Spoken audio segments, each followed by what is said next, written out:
Hello guys, welcome back to the channel. आज मैं आपके लिए एक न्यू स्टोरी लेके आई हूँ। तो चलिए उसे स्टार्ट करते हैं। स्टोरी की स्टार्टिंग में ही हमें टोटा दिखाया जाता है जो कि एक एवरेज हाई स्कूल स्टूडेंट था। स्टोरी कुछ फ्यूचरिस्टिक जापान की थी जहाँ पर ईयर 2084 चल रहा था एंड जापान को अब न्यू टोक्यो के नाम से जाना जाता है। 80 साल पहले इस जगह पर नॉर्मल ह्यूमंस और मैजिक विल्डर्स रहते थे, लेकिन उस टाइम पर मैजिक विल्डर नॉर्मल लोगों से छुप कर रहते थे और किसी को भी नहीं पता था कि ये मैजिक विल्डर्स कौन है। लेकिन पिछले लास्ट डेकेड से मैजिक विल्डर्स बाहर आने लगे एंड वो ओपनली सबके सामने अपना मैजिक का यूज करने लगे। पहले तो लोगों को मैजिक विल्डर्स से फैसिनेशन हुई, देन उसके बाद उन्होंने उनकी तरफ डिस्क्रिमिनेशन स्टार्ट कर दिया। अब जो टोटा था वो न्यू टोक्यो के एकदम बैकवर्ड एरिया में रहता था और मेन सिटी में जाने के लिए उसे अर्बिचुअल एलिवेटर का यूज करना पड़ता था। अब टोटा को मैजिक से भी बहुत ज्यादा प्यार था। 2 साल पहले ही उसके पेरेंट्स की डेथ हुई थी, जिसके बाद टोटा की लाइफ में युकाहाम नाम की एक लड़की आई और उसी ने उसे उस टाइम पे सेव किया था और तब से वही उसका ध्यान रख रही है, जिसके लिए टोटा बहुत ही थैंकफुल है। जिसके बाद सीन शिफ्ट होता है एंड हमें 80 साल बाद का सीन दिखाया जाता है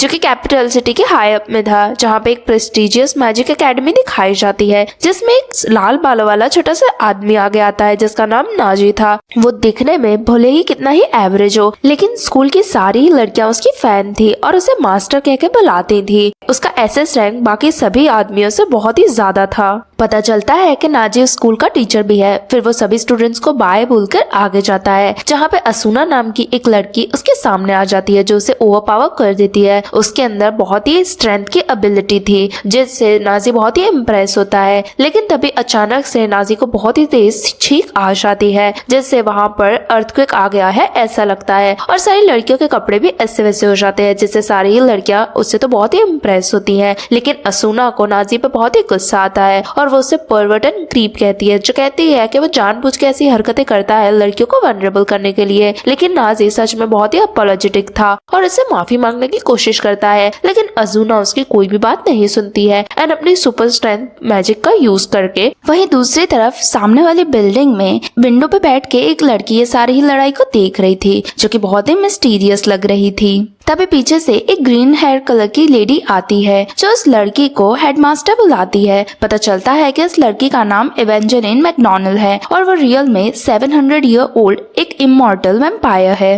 लेकिन एवेंजेलिन को इमॉर्टैलिटी एक गिफ्ट नहीं लगता था। उसे लगता था कि इमॉर्टल होने का मतलब लोनली होना होता है। उसके बाद हमें 80 ईयर बाद का सीन दिखाया जाता है। अब एवेंजेलिन बड़ी हो गई थी एंड वो एक ग्रोन वुमन में कन्वर्ट हो गई थी और अब उसने अपना नाम चेंज करके युकाहाम रख लिया था और वो टोटा के स्कूल में ही पढ़ाती थी।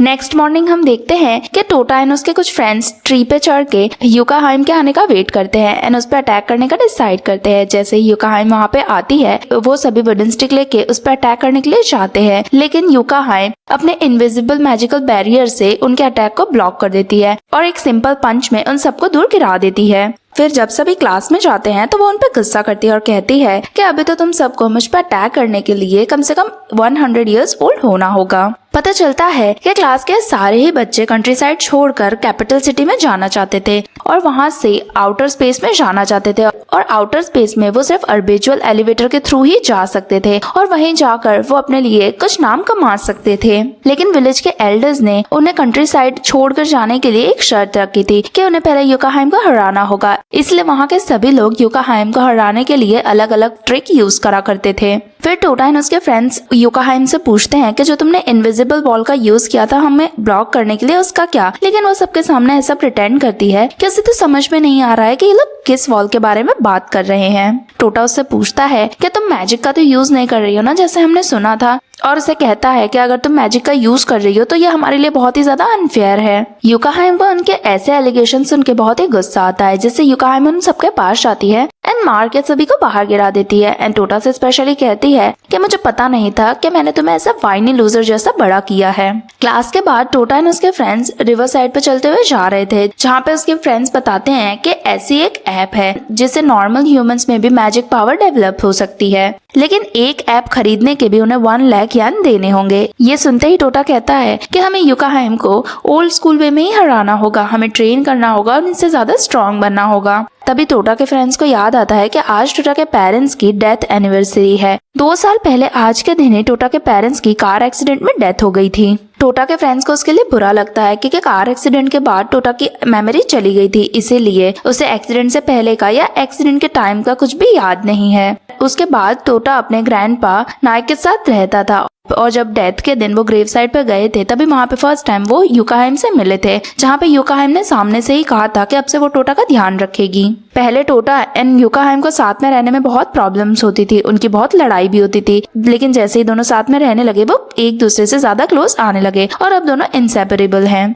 यहाँ टोटा ग्रेवयार्ड में अपने पेरेंट्स से प्रेयर करने के बाद जब जा ही रहा था तभी उसे एक छोटे बच्चे की घोस्ट दिखाई देता है जो टोटा से कहता है कि मैं टावर के टॉप पे तुम्हारा वेट करूंगा। टोटा उससे पूछता है कि तुम कौन हो और तुम मेरा वहाँ पे वेट क्यों करोगे, लेकिन वो घोस्ट उसे कुछ भी जवाब दिए बिना वहाँ से वैनिश हो जाता है। जिसके बाद टोटा घर जाता है एंड अपने यूकाहाइम के लिए खाना बनाता है। जिसके बाद वो यूकाहाइम से कहता है कि मुझे भी तुम अपनी तरह मैजिक सिखाओ, लेकिन यूकाहाइम उससे कहती है कि तुम मैजिक को इग्नोर करो और अपनी स्टडीज पे फोकस रखो। लेकिन टोटा उससे कहता है कि मैं जल्दी ही तुम्हें डिफीट कर दूंगा और उसके बाद मैं टावर के लिए चले जाऊंगा, और ऐसा कहके वो अपनी ट्रेनिंग स्टार्ट कर देता है और उसके बाद अपने दोस्तों के साथ मिलके बार बार यूकाहाइम पे अटैक करता है, लेकिन वो लोग यूकाहाइम से बार बार डिफीट हो जाते थे, जिससे वो लोग बहुत ही ज्यादा अपसेट होते हैं। एक दिन टोटा के फ्रेंड्स के पास उनका दूसरा टीचर आता है जिसका नाम टाकाबाना होता है, जो उनसे कहता है कि मैं तुम्हें बेसिक मैजिक सिखा सकता हूँ, लेकिन तुम्हें सबसे इस चीज का सीक्रेट रखना होगा। फिर वो उन सभी को बेसिक मैजिक एप्स देता है एंड साथ में सिंपल स्पेल्स भी सिखाता है जिससे फायर क्रिएट हो सकती है।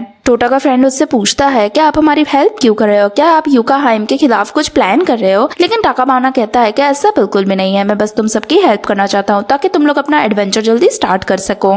तभी टोका टाकाबाना से पूछता है कि मेरी ऐप काम क्यों नहीं कर रही है, तो टाकाबाना कहता है कि कुछ लोग ऐसे होते हैं जो मैजिक कभी भी यूज नहीं कर सकते हैं, उनके अंदर ये एबिलिटी होती ही नहीं है, लेकिन इस तरह के लोग एक स्पेशल तरीके से भी मैजिक यूज कर सकते हैं। और ऐसा कहकर उसे एक ब्रेसलेट देता है और कहता है कि ये यूकाहाइम को दे देना। घर जाकर टोटा सोचता है कि वो यूकाहाइम को ये ब्रेसलेट दे या नहीं दे, क्योंकि ये तो चीटिंग हो जाएगी, और अगर उसने यूकाहाइम को ये ब्रेसलेट दिया तो यूकाहाइम को कहीं उस पर शक ना हो, क्योंकि आज से पहले उसने यूकाहाइम को कभी भी कोई भी प्रेजेंट नहीं दिया है।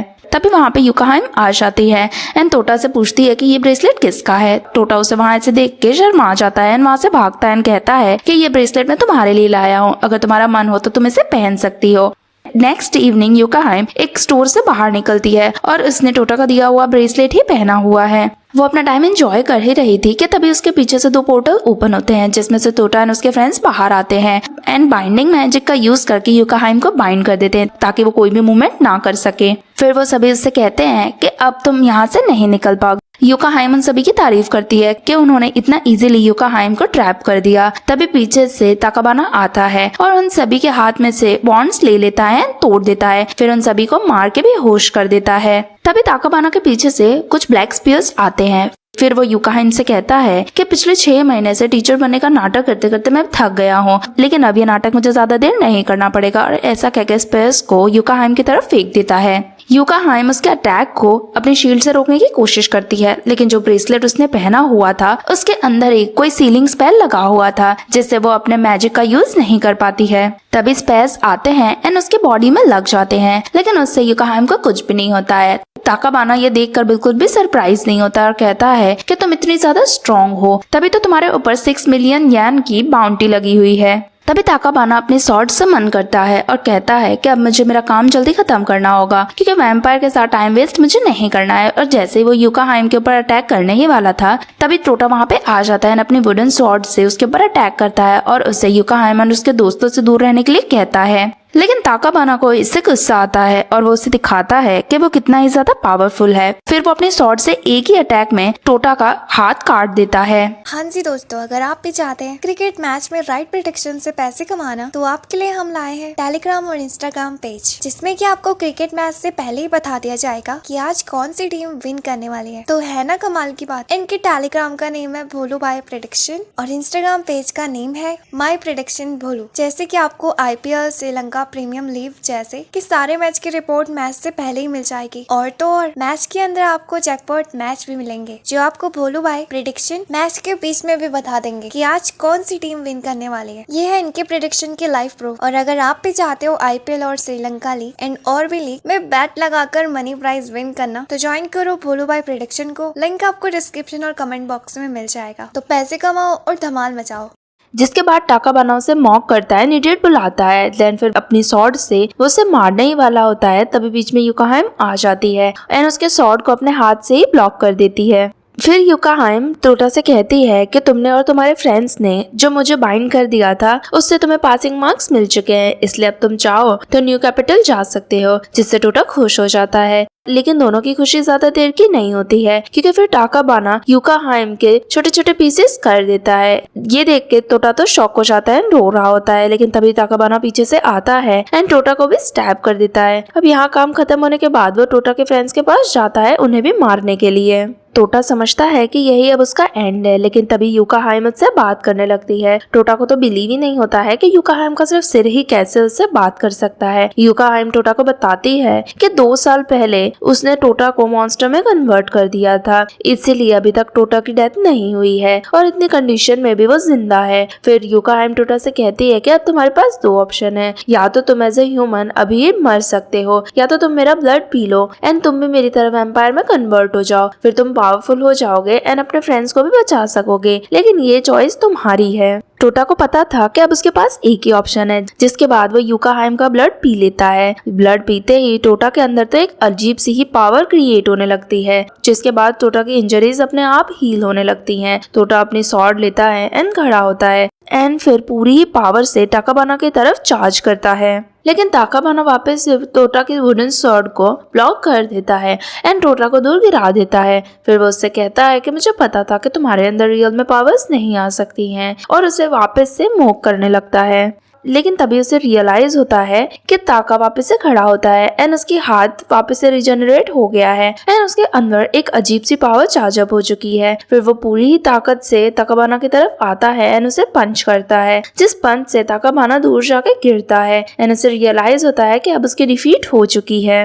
तभी टोटा भी बेहोश होने लगता है, लेकिन बेहोश होते होते उसे एक ब्लॉन्ड लड़की दिखाई देती है। जब उसे होश आता है तो वो देखता है कि वो युकाहाइम की गोद में है। वो युकाहाइम से पूछता है कि तुम अभी तक जिंदा कैसे हो। युकाहाइम कहती है कि मैं इसीलिए अभी तक जिंदा हूँ क्योंकि मैं मॉन्स्टर हूँ एंड अब तुम भी मेरी तरह वैम्पायर हो। फिर वो उसे बताती है कि मेरा रियल नाम एवेंजेलाइन है और मैं एक इमॉर्टल वैम्पायर हूँ जो पिछले 700 सालों से जिंदा हूँ।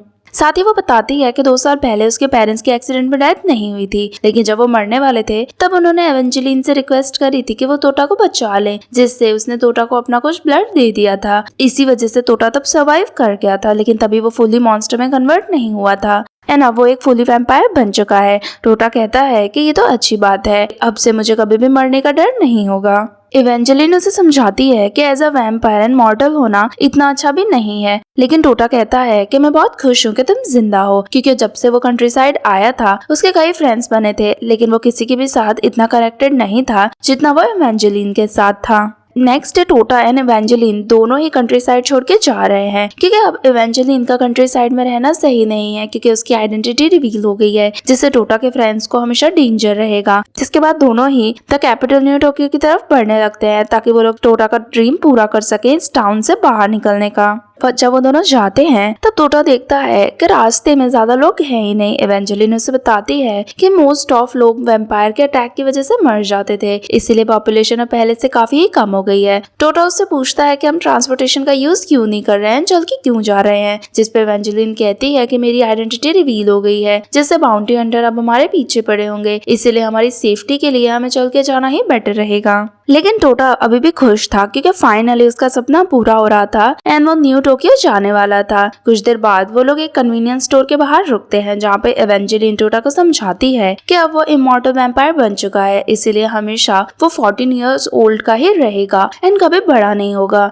फिर टोटा रिवर में जाता है एंड अपनी चीजें याद करता है। वो सोचता है कि वो हमेशा यंग रहेगा, लेकिन धीमे धीमे उसके फ्रेंड्स ओल्ड होंगे एंड देन फिर उसकी डेथ हो जाएगी। तभी टोटा एक लड़की से टकरा जाता है, जिससे वो लड़की गुस्सा होती है और अपनी स्टिक लेके टोटा पे अटैक करती है। टोटा उसके अटैक को डॉज कर देता है, लेकिन उसकी फाइटिंग स्किल से बहुत ही ज्यादा इम्प्रेस होता है। उसके बाद टोटा उसे ध्यान से देखता है तो उसे पता चलता है कि ये एक लड़का है। जिसके बाद दोनों ही ड्रेसअप करते हैं एंड कन्वीनियंस स्टोर की तरफ बढ़ने लगते हैं। वो लड़का अपना नाम कुरामारू बताता है। कुरामारू टोटा से इम्प्रेस होता है क्योंकि आज तक किसी ने भी उसके अटैक को डॉज नहीं करा था। टोटा उसे बताता है कि वो न्यू टोक्यो जा रहा है एंड देन फिर वहाँ से वो ऑर्बिटल एलिवेटर पे चले जाएगा। कुरामारू रिवील करता है कि उसका बर्थ ऑर्बिटल एलिवेटर के अपर फ्लोर्स पे हुआ था। फिर वो उसे बताता है कि वो एक मिशन पे आया है, उसे एक लड़की को ढूंढना है। टोटा उससे पूछता है कि तुम किस लड़की को ढूंढ रहे हो, तो कीरो उसे बताता है कि वो एक वैम्पायर को ढूंढ रहा है जिसका नाम डार्क एवेंजल है, जो पिछले 700 सालों से जिंदा है, बहुत ही ज्यादा पावरफुल है। तभी कीरो नोटिस करता है कि टोटा की तो कोई भी रिफ्लेक्शन नहीं है, जिससे वो शॉक हो जाता है। लेकिन वो और भी ज्यादा शॉक तब होता है जब उसके सामने से एवेंजेलिन चलते हुए आती है। टोटा उससे पूछता है कि तुम इतनी देर से कहाँ थी,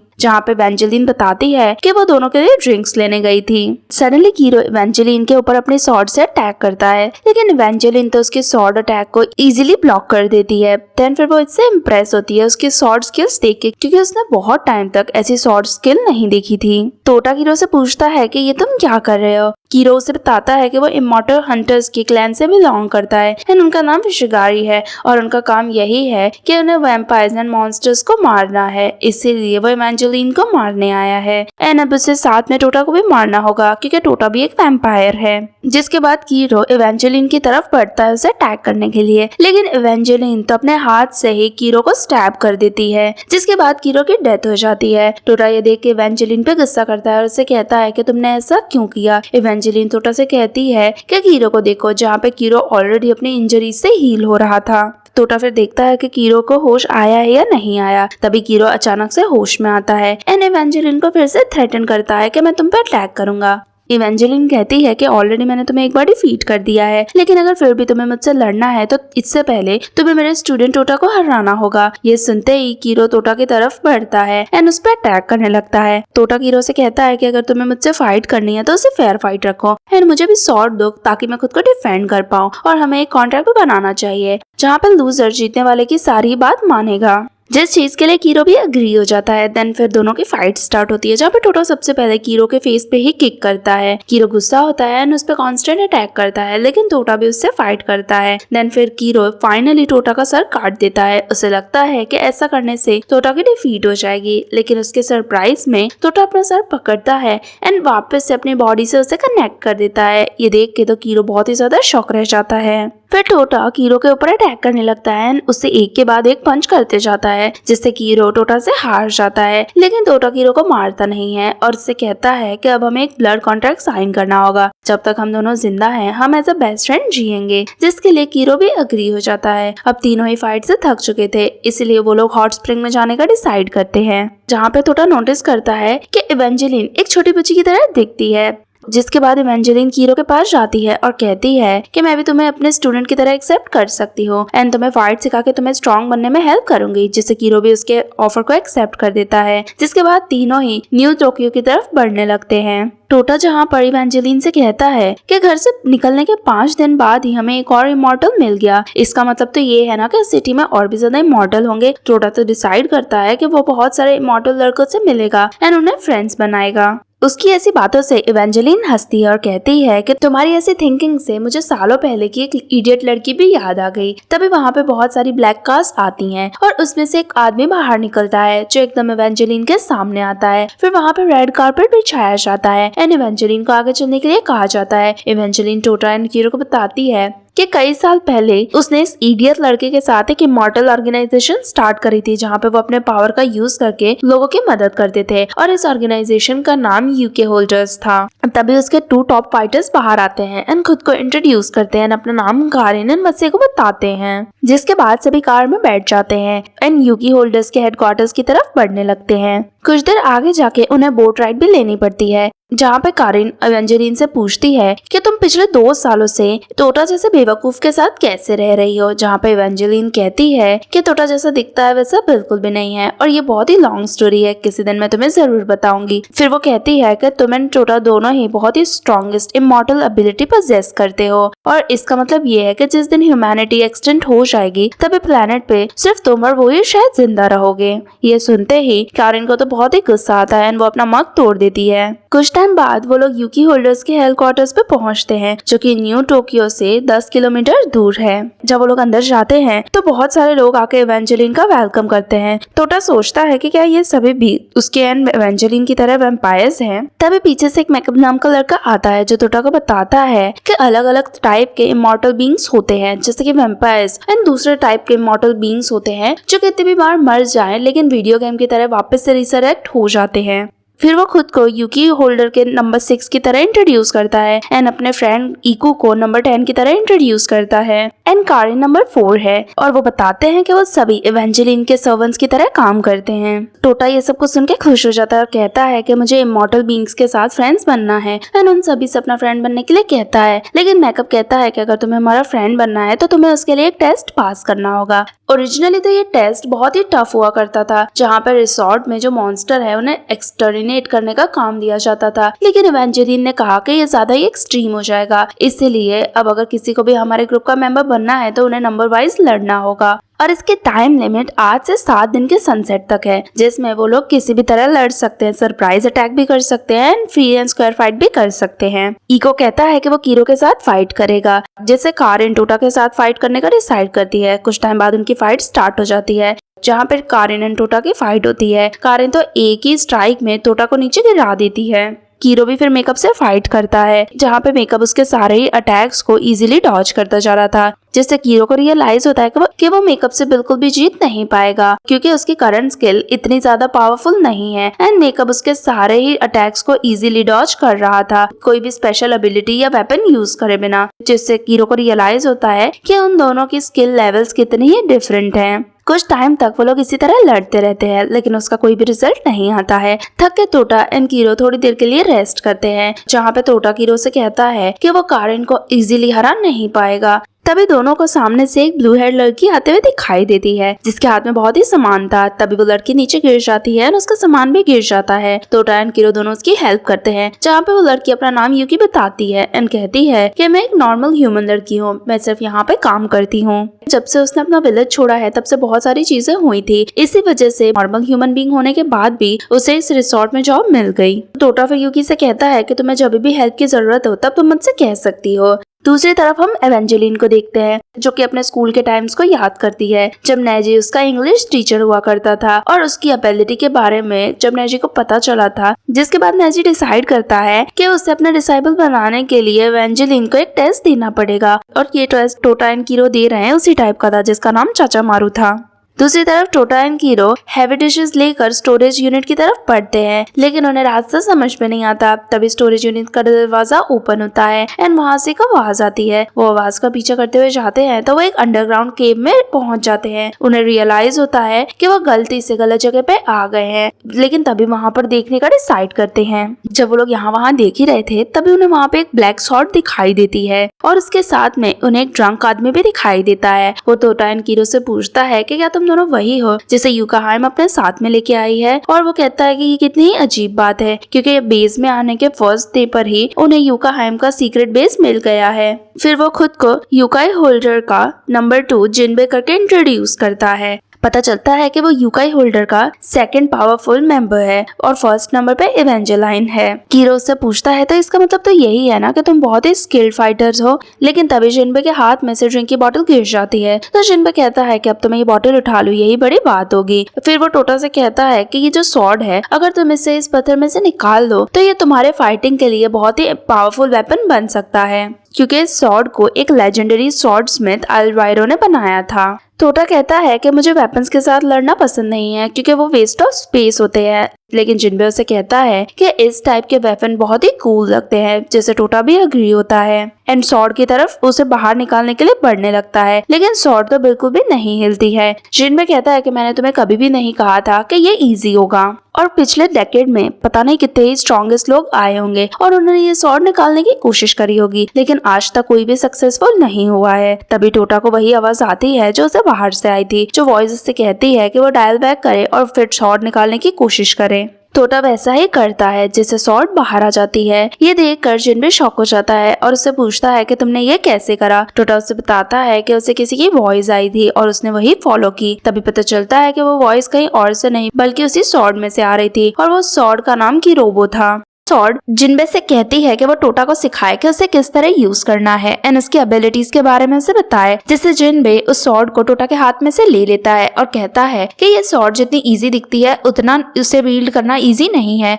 फिर वो सॉर्ड को थोड़ा सा और भी ज्यादा डेवलप कर देता है एंड टोटा की तरफ फेंकता है। टोटा उसे कैच करने चाहता है, लेकिन सॉर्ड बहुत ही हैवी थी, जिससे वो उसका हाथ के साथ वो ग्राउंड के अंदर चली जाती है। जिनबे उसे एक्सप्लेन करता है कि किरोबो सॉर्ड एक ग्रेविटी सॉर्ड है जो अपने डायल के थ्रू अपने वेट की एबिलिटी को इंक्रीज एंड डिक्रीज कर सकता है, जिसके बाद वो उसकी एबिलिटी को 1000 टाइम बढ़ा देता है। लेकिन टोटा के लिए उससे बहुत ही लाइटर वेट रखना होगा। अब इसके बाद जिनबे उसका डायल 50,000 रखता है एंड सॉर्ड को लेके एक स्विंग टेक्निक शोकेस करता है, जिसे देख के ही समझ में आता है कि सॉर्ड कितनी ही ज्यादा पावरफुल है। ये देख के टोटा भी बहुत ही ज्यादा एक्साइटेड होता है एंड अग्री करता है कि अब वो इस सॉर्ड से ही ट्रेनिंग करेगा एंड अपने लास्ट वाले दिन कारिन से इसी सॉर्ड के साथ फाइट करेगा ताकि वो जीत जाए। जिसके बाद टोटा एंड कीरो अपनी अंडरग्राउंड ट्रेनिंग स्टार्ट करते हैं एंड 6 दिन तक उसी ब्लैक सॉर्ड के थ्रू ट्रेनिंग करते हैं एंड जब 7th डे आता है तो वो बाहर आते हैं जहाँ पे उनका टेस्ट देना होता है। सबसे पहले कीरो मेकअप के पास जाता है एंड उसके साथ फाइट करने लगता है। जाते ही वो तो मेकअप के ऊपर एक साथ बहुत सारे अटैक करने लगता है। मेकअप उसकी एबिलिटी को प्रेस करता है और कहता है कि तुमने इतने शॉर्ट टाइम में बहुत ही ज्यादा इम्प्रूवमेंट करी है, लेकिन ये इम्प्रूवमेंट इतनी भी ज्यादा नहीं है कि तुम मुझसे जीत जाओ। और ऐसा कह के वो कीरो पे अटैक करने लगता है एंड उसे यहाँ वहाँ स्लैश करता है। फाइनली वो जाके कीरो का एक हाथ काट देता है और जिससे उसे ऐसा लगता है कि अब तो कीरो हार गया है एंड उसे गेम ओवर कहता है। लेकिन कीरो का तो ये स्टार्टिंग से ही प्लान था। जब उसने टोटा के साथ फर्स्ट फाइट करी थी तभी उसने सोच लिया था कि वह इस तरह को कैसे यूज करेगा। फिर वो अपने कटे हुए हाथ में अपने सॉर्ड को समन करता है और उससे मेकअप को स्टैब कर देता है, जिससे मेकअप की डेथ होने वाली होती है। लेकिन मरते मरते मेकअप कीरो से कहता है कि तुमने अपना टेस्ट पास कर लिया है एंड उसे प्रेज करता है। देन फिर वो वहाँ पे वैनिश हो जाता है, पर कुछ देर बाद वो वापस से रिसरेक्ट हो जाता है जैसे गेम वर्ल्ड में होता है, यानी उसकी अभी बहुत सारी लाइफ्स बाकी होती हैं। वहीं दूसरी तरफ हम टोटा को देखते हैं जो कारिन से फाइट कर रहा था। टोटा अपनी ग्रेविटी सॉर्ड का यूज करता था एंड अपनी वेट को इंक्रीज एंड डिक्रीज करके कारिन से फाइट करता था। एक बार तो उसने अपनी सॉर्ड का वेट 0.5 कर दिया था और कारिन की तरफ अटैक किया था, लेकिन कारिन ने एंड में उसे डॉज कर दिया था, लेकिन जिसकी वजह से पूरी बैंड हो गई थी। टोटा अपने फुट से उसे किक करता है, नीचे गिरा देता है। जैसे ही वो कारिन को मारने ही वाला होता है तभी वहाँ से यूकी की चिल्लाने की आवाज आती है, जिसे टोटा रुक जाता है और यूकी की आवाज की तरफ बढ़ता है। तभी हम यूकी को देखते हैं जिसे कई सारे शेप शिफ्टिंग मॉन्स्टर्स ने घेर रखा था और उनके मुंह में से एसिडिक सलाइवा निकल रहा था। तभी वहाँ पे कारिन भी यूकी की हेल्प करने के लिए आ जाती है एंड मॉन्स्टर को लूर करके वो बाहर लेके आती है। लेकिन एक मॉन्स्टर वहीं पर रुकता है एंड यूकी को खाने के लिए उसके पास जाने लगता है। तभी पीछे से टोटा आता है एंड अपनी सॉर्ड से उस मॉन्स्टर को मार देता है एंड यूकी को रेस्क्यू करके रूफटॉप पे ले आता है। तभी वहाँ पे मेकअप एंड कीरो आ जाते हैं एंड टोटा से पूछते हैं कि क्या हुआ। टोटा उन्हें सारी सिचुएशन बताता है और कहता है कि मैं सारे ही मॉन्स्टर्स को मार दूंगा। उसके बाद वो रूफटॉप से जंप करता है और अपने सॉर्ड की वेटेड एबिलिटी को 50,000 करता है और फिर मॉन्स्टर पे अटैक करता है, जिससे एक ही स्ट्राइक में सारे ही मॉन्स्टर्स मर जाते हैं और वहाँ पे बहुत बड़ा ब्लास्ट होता है, जिससे कारिन भी साइड में जाके गिरती है। फिर कारिन टोटा पे गुस्सा करती है और कहती है कि तुम्हें सॉर्ड की एबिलिटी इतनी ज्यादा इंक्रीज करने की जरूरत नहीं थी, तुम 10,000 इंक्रीज करते तो भी तुम्हारा काम हो जाता। तभी वहाँ पे योकाहाइम भी आ जाती है और उन्हें प्रेज करती है कि उन्होंने सारे ही मॉन्स्टर को मार दिया। फिर रिवील करती है कि वो सारे ही मॉन्स्टर अंडरग्राउंड नेस्ट में से आए थे और उसे नहीं पता कि ये वापस से सरफेस पे कैसे आ गए। फिर वो पूछती है कि टोटा ने ये टेस्ट पास कराया या नहीं कराया। कारिन कहती है कि टोटा ने पास कर लिया है क्योंकि उसने उसकी यूनिफॉर्म को फाड़ दिया था। ये सुनते ही कीरो एंड टोटा तो दोनों ही सेलिब्रेट करने लगते हैं, लेकिन योकाहाइम उन दोनों को ही सेलिब्रेट करने से मना करती है और कहती है कि जब मैंने अंडरग्राउंड को पहले जाके चेक किया तब मुझे पता चला कि किसी ने हैवी वेपन से वहाँ पे बहुत सारा नुकसान करा है, कि एज ए पनिशमेंट अब तुम्हें नीचे जाके वापस जिससे वो सब कुछ सील करना होगा। वो बताती है कि उसने अपना आइस मैजिक यूज करके बहुत टाइम पहले अंडरग्राउंड को पैचअप किया था, लेकिन ये ज्यादा टाइम के लिए नहीं हो सकता है, और उन दोनों को वहाँ जाने के लिए कहती है। ये सब कुछ जिनबे भी सुन रहा होता है और वो वहाँ से जाने वाला होता है, लेकिन तभी यूकाइम उसे रोकती है और कहती है कि मैंने वहाँ पे तुम्हारी फेवरेट वाइन भी रखी है, इसीलिए तुम भी टोटा एंड कीरो के साथ नीचे जाओगे और सील पैचअप करने में उन दोनों की हेल्प करोगे, और ऐसा कहकर तीनों को ही नीचे भेज देती है। नेक्स्ट डे यूकी देखती है कि टोटा अकेले ट्रेनिंग कर रहा है, तो वो उससे पूछती है कि क्या हुआ। टोटा कहता है कि मुझे अब इस ऑर्गेनाइजेशन का नंबर 1 मेंबर बनना है, जहाँ पता चलता है कि कल की फाइट के बाद टोटा को रैंक नंबर 7 दिया गया है एंड कीरो को रैंक नंबर 11 दिया गया है, और इसके बाद दोनों को ही ऑर्गेनाइजेशन का पार्ट बना दिया गया है, जिससे दोनों ही खुश होते हैं। फिर कुछ दिन बाद यूकाइम उन दोनों को ही उनका फर्स्ट मिशन देती है, जहाँ पे उन लोगों को कैपिटल के बाहर के स्लम एरिया में जाना था और कुछ बच्चों को डेंजर से बचाना था। यूकाइम कारिन को भी उनके मिशन में उन्हें सपोर्ट करने के लिए साथ में भेजती है। सब लोग भाग के स्लम की तरफ जा ही रहे थे, जहाँ पे कारिन एक्सप्लेन करती है कि 21st सेंचुरी में पॉवर्टी को इक्वली डिस्ट्रीब्यूट करा गया था और जापान में भी कोई एक्सेप्शन नहीं था, लेकिन इस एरा के बाद फाइनेंशियल अनईज बहुत ज्यादा बढ़ गया, जिसकी वजह से स्लम्स भी बढ़ते गए और ओवरऑल कंट्री में हाई क्लास के लोगों को ऐसा लगता है कि स्लम एरिया बहुत ही डेंजरस है और बिलो पॉवर्टी वाले लोगों को सोसाइटी में रहने का भी कोई हक नहीं है। इसीलिए वो लोग स्लम एरिया को जलाने के लिए अपने गार्ड्स को भेजते हैं, ताकि वो लोग ऐसे लोगों से पीछा छुड़वा सके,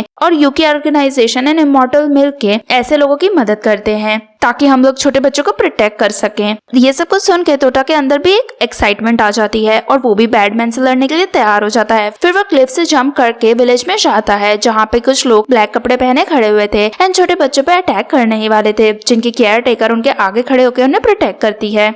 जिसके बाद टोटा उन आदमियों से कहता है कि ऑर्फन बच्चों को और उनकी केयर टेकर को इस तरह से हरास करना अच्छी बात नहीं है, जहाँ पे केयर टेकर टोटा को एक्सप्लेन करती है कि ये लोग कोई और नहीं बल्कि यूकी होल्डर से ही उनकी हेल्प करने के लिए आए हैं। तभी टोटा नोटिस करता है कि उसने वहाँ पे क्या किया है, जिससे उसे गिल्टी फील होता है। रिवील होता है कि ये सब लोग यूकी होल्डर से हर हफ्ते यहाँ पे आते हैं एंड ऑर्फन बच्चों को हमेशा खाना खिलाते हैं। जिसके बाद सभी टोटा के साथ आर्म रेसलिंग करते हैं एंड टोटा जब हार जाता है तब उसे सबके लिए खाना बनाना पड़ता है। जब सब खाना खा रहे थे तो टोटा कहता है कि यहाँ पे वो ऑर्फन बच्चों को बचाने के लिए आया था, ना कि सबके लिए खाना बनाने आया था। जिस पे कारिन उसे कहती है कि अगर तुम्हें सबके लिए खाना नहीं बनाना था तो तुम्हें आर्म रेसलिंग जीतनी चाहिए थी और उसके लिए तुम्हें अपनी फ्लैश टैप टेक्निक अच्छी करनी चाहिए। टोटा कहता है कि इससे आर्म रेसलिंग का क्या लेना देना है, लेकिन कारिन कोई रिप्लाई नहीं करती है। जिसके बाद टोटा बाहर जाता है एंड अपने फ्लैश टैप टेक्निक के लिए बार बार प्रैक्टिस करने लगता है, लेकिन उसकी टेक्निक एकदम क्लियर नहीं हो पा रही थी। तभी पीछे से डंपस्टर में एक आदमी बैठा हुआ था, जो टोटा से कहता है कि वो ये ट्रेनिंग कर रहा है वो ही एकदम गलत तरीका है,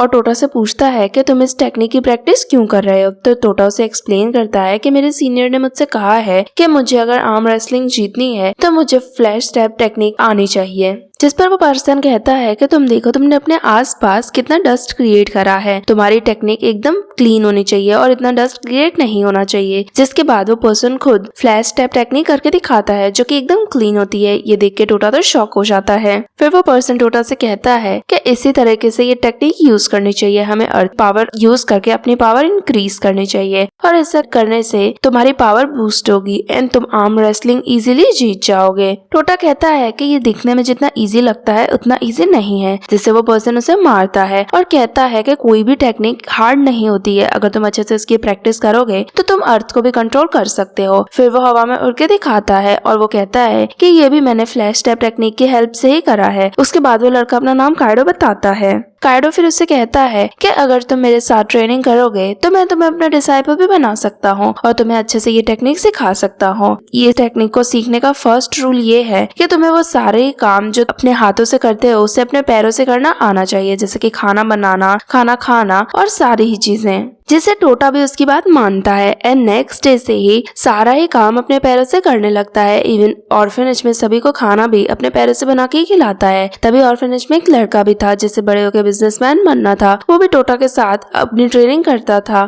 अब एक वीक के अंदर ही टोटा की फ्लैश टैप टेक्निक बहुत ही ज्यादा इम्प्रूव हो चुकी थी। अब कुछ टाइम बाद हम देखते हैं कि काइडो कुछ लोगों से मिलने जाता है। पता चलता है कि वो लोग मर्सिनरीज हैं और उन्हें टाउन के रिच लोगों ने हायर किया है स्लम के बच्चों को मारने के लिए। जिसके बाद काइडो अपने वेयरवुल्फ फॉर्म में कन्वर्ट हो जाता है एंड स्लम की तरफ बढ़ने लगता है बच्चों को मारने के लिए। तभी हम स्लम एरिया में देखते हैं जहाँ पे टोटा उसी लड़के के साथ फूड डिलीवर करने जा रहा था। तभी बाहर हम देखते हैं कि एक डॉल की तरह कपड़े पहन के कुछ पर्सन आता है एंड गार्ड को मार देता है। जिसके बाद अंदर जब कारिन नहा रही थी तभी एक आदमी उसके पास आता है एंड कारिन के सर पे गन रखता है और उसे मारने की धमकी देता है, लेकिन कारिन डरती नहीं है बल्कि उस लड़के को मारने लगती है। जिसके बाद वो लड़का अपनी नाइफ निकालता है एंड कारिन को पे अटैक करता है। कारिन उसके अटैक्स को ब्लॉक करती है लेकिन वो लड़का उसका गला काट देता है, लेकिन जल्दी कारिन का गला हील भी हो जाता है जिससे तो वो बहुत ही एक्साइटेड हो जाता है एंड कारिन को और भी ज्यादा कट्स करने लगता है। गुस्सा होकर कारिन उसे पंच करती है, लेकिन वो लड़का बहुत ही पावरफुल था जिससे वो अपनी गन से कारिन को मारता है, नीचे गिरा देता है। फिर वो कहता है कि भले ही तुम इमॉर्टल हो लेकिन तुम्हें भी पेन तो फील होता है ना।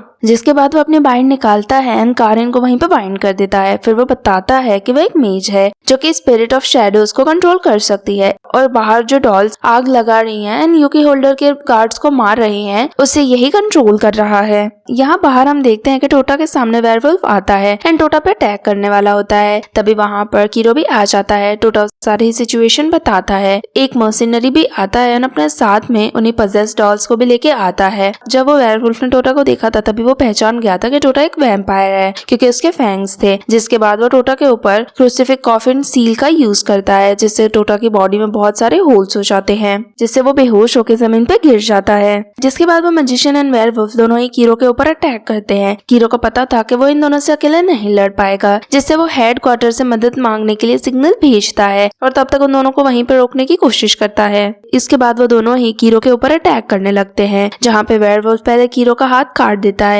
एंड वो मैजिशियन उससे बहुत ही ज्यादा स्लाइस करता है, लेकिन कीरो का हाथ तुरंत ही हील हो जाता है। जिसके बाद वो भी वेयरवुल्फ का हाथ काट, लेकिन वेयरवुल्फ के पास भी हीलिंग टेक्निक होती है जिससे काइडो कहता है कि मुझे पता है कि मैं तुम्हें किस तरह हरा सकता हूँ। फिर वो कीरो के ऊपर कॉन्स्टेंटली अटैक करता रहता है, उसे इतना टाइम ही नहीं देता है कि वो हील हो पाए। जिसके बाद वो कीरो के 2 टुकड़े कर देता है और उसे साइड में फेंक देता है। कीरो की अपर बॉडी टोटा के पास जाके गिरती है जहाँ पे वो सोचता है कि कैसे भी करके अगर वो टोटा को होश में ले आए तो टोटा उसकी हेल्प करेगा, लेकिन तभी काइडो अपने स्पेयर का यूज करता है एंड कीरो को जमीन से पिन कर देता है और कहता है कि अब तुम बिल्कुल भी हिल नहीं पाओगे। लेकिन तभी वो बच्चा आ जाता है जो टोटा का फ्रेंड था और उन लोगों से कहता है कि ये मेरा भी टाउन है इसलिए मैं भी इसे प्रोटेक्ट करूंगा। दूसरी तरफ हम उस मेज को देखते हैं जो कारिन से कहता है कि तुम स्टील सेंट्स हो, वही हो ना जो मर नहीं सकती हो, तुम्हारे ऊपर तो कितनी लेजेंड बनी है। वो बताता है कि मैंने तुम्हारे बारे में सुना है। 1942 में एक छोटे से गांव में एक लड़की की स्टोरी थी जिसे विच हंट के लिए लोगों ने पकड़ लिया था और उसे जलाने की बहुत ही कोशिश करी थी, लेकिन उन्हें कितना भी ट्राई कर लिया था वो उस लड़की को जला नहीं पाए थे, जिससे सभी बहुत ही शॉक हो गए थे। तभी वहाँ पर एक गोल्डन बाल वाली लड़की आती है एंड उस विच वाली लड़की को अपने साथ में ले जाती है और इसी वजह से तुम्हारा नाम स्टील सेंट रखा गया था। फिर वो मेज हंसता है और कहता है कि मैं कब से तुमसे मिलना चाहता था क्योंकि मैं एक सैडिस्ट हूँ और मुझे लोगों को टॉर्चर करना बहुत ही ज्यादा अच्छा लगता है और मेरे लिए तुमसे अच्छा टॉय कहाँ हो सकता है कि मैं तुम्हें कितना भी टॉर्चर कर लूँ लेकिन फिर भी तुम नहीं मर सकती हो। जिसके बाद वो अपनी नाइफ लेता है एंड कारिन को कट करने लगता है। फिर कारिन से कहता है कि मुझे बहुत अच्छा लग रहा है कि मैं तुम्हें कितना भी मारूं लेकिन तुम्हारी बॉडी पे एक भी स्कार नहीं रहता है। जिस गॉड ने तुम्हें बनाया है वो भी सैडिस्ट ही होगा, इसीलिए तुम्हें पेन तो फील होता है लेकिन तुम्हें स्कार्स नहीं रहते हैं। बाहर हम उस बच्चे को देखते हैं जो कि स्लेज हैमर लेता है एंड काइडो पे अटैक करने जाता है, लेकिन काइडो अपनी फिंगर से ही उसे ब्लॉक कर देता है। फिर वो बच्चे को अपने हाथ में उठाता है और उसे कहता है कि अब मैं तुम्हें भी मार दूंगा। तभी वो स्वॉर्ड्समैन वहाँ पे आता है और बताता है कि ये स्लम एरिया उसके क्लाइंट की है और यहाँ पे सभी बच्चों ने उसे इलीगली ऑक्यूपाइड करके रखा है। तो वो बच्चा पूछता है तो हम लोग क्या करें, हमारे पास अगर रहने की जगह नहीं हो तो हम कहाँ चले जाएं? काइडो कहता है कि तुम्हारे पास बस जाने की एक ही जगह है और ऐसा कह के वो उस बच्चे को मारने ही वाला होता है। तभी पीछे से कीरो आता है एंड उस बच्चे को प्रोटेक्ट करने के लिए अपनी बॉडी से शील्ड करता है। जैसे ही वेयरवुल्फ अटैक करने जाता है पीछे से टोटा आता है और अपनी पावर का यूज करके उसके अटैक को ब्लॉक कर देता है। तभी वो लोग नोटिस करते हैं कि टोटा के हाथ में ब्लैक गनलेट है। टोटा भी ये देख के शॉक हो जाता है, लेकिन वो कहता है कि इस गनलेट से वो बहुत ही ज्यादा पावरफुल फील कर रहा है। अब वो अपनी न्यू पावर से काइडो से फाइट करने लगता है और उसे पंच करता है एंड किक करके साइड में गिरा देता है। फिर वो कीरो से कहता है कि वो बच्चा सेफ्टी वाली पे जगह पे चले जाए। अंदर हम कारिन को देखते हैं जो कि अपनी पावर का यूज करती है एंड उस मैजिशियन के सील को तोड़ देती है। फिर उसके आसपास में एक डिवाइन लाइट क्रिएट होती है एंड वो रिवील करती है कि गॉड ने मुझे पनिश करने के लिए ऐसा नहीं बनाया है बल्कि मुझे स्ट्रॉन्ग करने के लिए ऐसा बनाया है। फिर वो अपने डिवाइन फिस्ट से उस पर अटैक करती है जिससे वो असैसिन दीवार में जाके गिरता है एंड उसके बाद कारिन वहाँ से चली जाती है। बाहर जाके वो टोटा को फाइट के लिए ज्वाइन करती है। वहाँ आते ही वो कीरो को भी उसकी स्वॉर्ड देती है एंड कहती है कि अब तुम लोग चिंता मत, इस स्वॉर्ड मैन से तो मैं फाइट कर लूंगी। एंड टोटा से कहती है कि वो उस वेयरवुल्फ को संभाले, जिस पे टोटा भी एग्री करता है। फिर वो काइडो से फाइट करता है एंड उससे पूछता है कि तुमने तो मुझे फ्लैश स्टेप टेक्निक भी सिखाई थी और तुम कितने कूल थे, फिर अब तुम्हें क्या हो गया है कि तुम इन छोटे बच्चों को मारने के लिए यहाँ पे आए हो। जिसके बाद काइडो अपने ह्यूमन फॉर्म में आता है और वो कहता है कि वो सिर्फ इसीलिए जिंदा है ताकि वो स्ट्रॉन्ग अपोनेंट से लड़ सके, इसलिए उसने काम करने के लिए ये फील्ड चूज करी है ताकि लड़ने के लिए उसे यहाँ पे उसके जैसे मॉन्स्टर्स मिलते रहे। उसके बाद टोटा एंड काइडो दोनों ही अपनी फ्लैश स्टेप टेक्निक का यूज करके एक दूसरे पे अटैक करने के लिए जाते हैं, लेकिन दोनों ही एक दूसरे के अटैक को ब्लॉक करके एक दूसरे को साइड में गिरा देते हैं। जिसके बाद काइडो टोटा को प्रेज करता है कि वो इतने कम टाइम में इस टेक्निक को इतने अच्छे से सीख चुका है। जिसके बाद काइडो जंप करता है एंड टोटा को पंच करने वाला होता है, लेकिन टोटा अपने डार्क फिस्ट से उसका पंच को ब्लॉक करता है, लेकिन दोनों अभी भी नहीं रुकते हैं एंड एक दूसरे के ऊपर हैवी पंचेस करते रहते हैं। काइडो को तो इन सब चीजों में बहुत ही मजा आ रहा था, जिससे वो टोटा को कहता है कि तुम मेरी एलाई बन जाओ और मेरे काम में मेरी हेल्प करना। टोटा उससे कहता है कि क्या तुम्हारा दिमाग तो ठीक है ना, मैं तुम्हें कभी भी ज्वाइन नहीं करूंगा।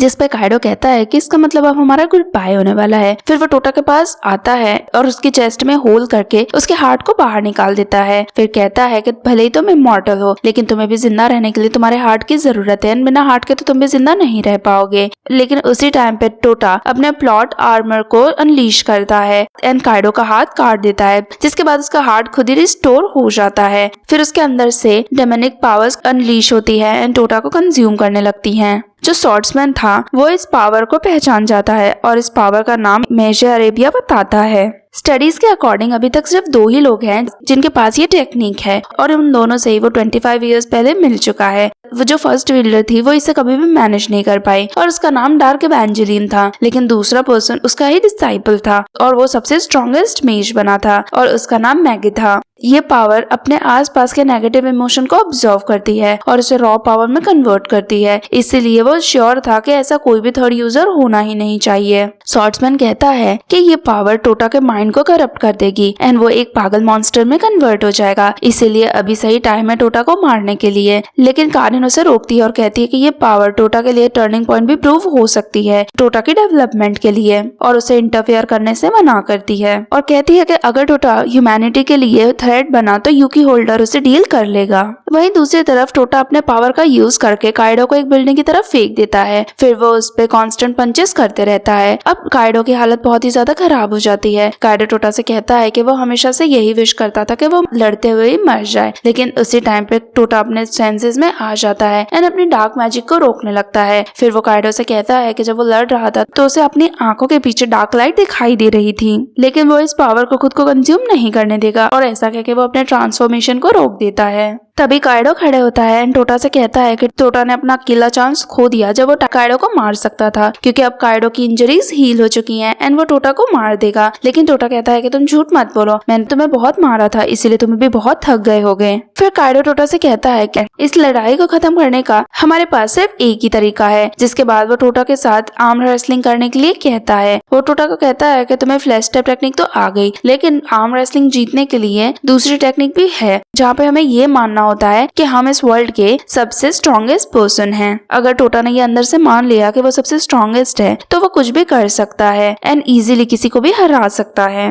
जिसके बाद काइडो कॉइन फ्लिप करता है और फिर टोटा को हराने ही वाला होता है, तभी टोटा उसके हाथ को ब्लॉक कर देता है एंड अपनी पावर का यूज करके काइडो को हराने वाला होता है और कहता है कि अगर तुम इतने ज्यादा पावरफुल हो तो तुम्हें अपनी पावर का यूज अच्छे कामों के लिए करना चाहिए, ना कि लोगों को परेशान करने के लिए। और ऐसा कहके टोटा काइडो को हरा देता है एंड उसे जमीन के अंदर पुश कर देता है। कायरो कहता है कि तुमने अब मुझे हरा दिया है तो अब तुम मुझे मार सकते हो, लेकिन टोटा कहता है कि मैं तुम्हें नहीं मारूंगा। तभी स्वॉर्ड्समैन वहाँ पे आ जाता है और कहता है कि मैं कायरो को अपने साथ लेके जा रहा हूँ क्योंकि हम जो काम करने आए थे वो हो चुका है, स्लम्स में आग लग चुकी है। जिसके बाद वो वहाँ से चले जाते हैं। टोटा नोटिस करता है कि अब वो चाहकर भी स्लम्स की आग को नहीं बुझा सकता है एंड जो बच्चे थे वो बहुत ही ज्यादा अपसेट होते हैं। तभी हम देखते हैं कि वहाँ पे एवेंजेलिन आ चुकी है और उसने अपने आइस मैजिक का यूज करके वहाँ की आग को बुझा दिया है, जिससे सभी खुश हो जाते हैं। और फिर वो कीरो से कहती है कि तुमने हमें अलर्ट करके अच्छा किया। जिसके बाद सभी वापस स्लम एरिया में जाते हैं एंड एंजॉय करने लगते हैं। फिर टोटा यूकाहाइम से मेजर अरेबिया के बारे में पूछता है, जिसपे एवेंजेलिन कहती है कि तुमने मेरा ब्लड यूज करके वैम्पायर बने हो,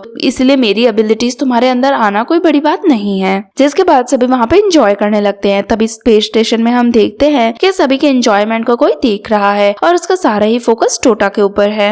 नेक्स्ट डे हम देखते हैं कि कीरो किरोबो को लेके टोटा के पास जा रहा है क्योंकि उस दिन स्लम में जाने से पहले टोटा किरोबो को अपने साथ लेके जाना भूल ही गया था, जहाँ पे किरोबो कीरो को थैंक्स कहता है टोटा के पास उसे ले जाने के लिए। कीरो किरोबो से पूछता है कि क्या तुम मेजर अरेबिया के बारे में कुछ जानते हो, क्योंकि उसे नहीं लगता है कि मेजर अरेबिया इतना सिंपल है जितना कल यूकाहाइम ने बताया था। किरोबो कीरो से कहता है कि तुम टोटा की इतनी केयर करते हो, इसका मतलब तो यही है ना कि तुम टोटा को बहुत ही पसंद करते हो।